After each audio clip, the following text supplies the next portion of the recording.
ka-idol. Ano mag-check ng palyado. Kita mo. Grabe ninig. Palyado. Paano mag-check ng palyado? Yan, ito mga ka-idol. Kaya naka-aircon. Mas makadali mo makita pag naka-aircon. Ito, palyado siya. Check natin. Yan, antay natin mabuhay yung aircon bago ito mag-check. Yan. Binuti ito yung socket. Walang reaction.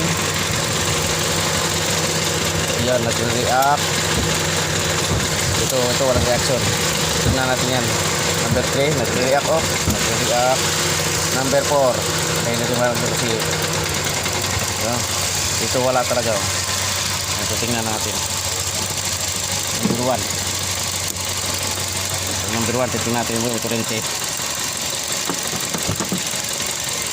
Giveaway lang yan.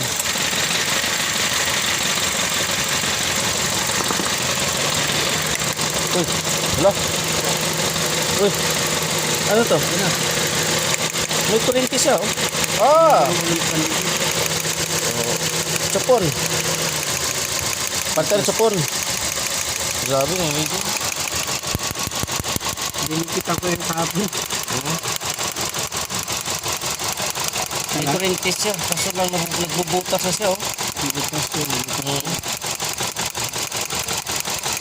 Tapos tingnan natin. Butas na pala mga ka-idol. Wala siyang ano. Wala nang bilog sa loob. Katulad ito. Ano? May bilog siya sa loob. Ito wala na. Kaya pala tinatalunan na ng kuryente. Yan, sige. Hindi na nagkaroon ng palya. No?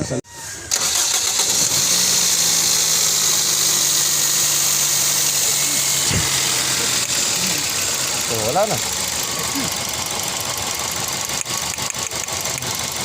Wala nang talon. Yun lang, supon lang. Ikaw mo, aircon.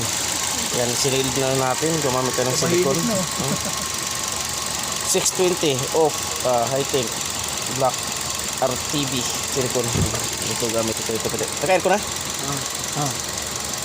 Pilitan natin kasi wala na. Hindi gumagana.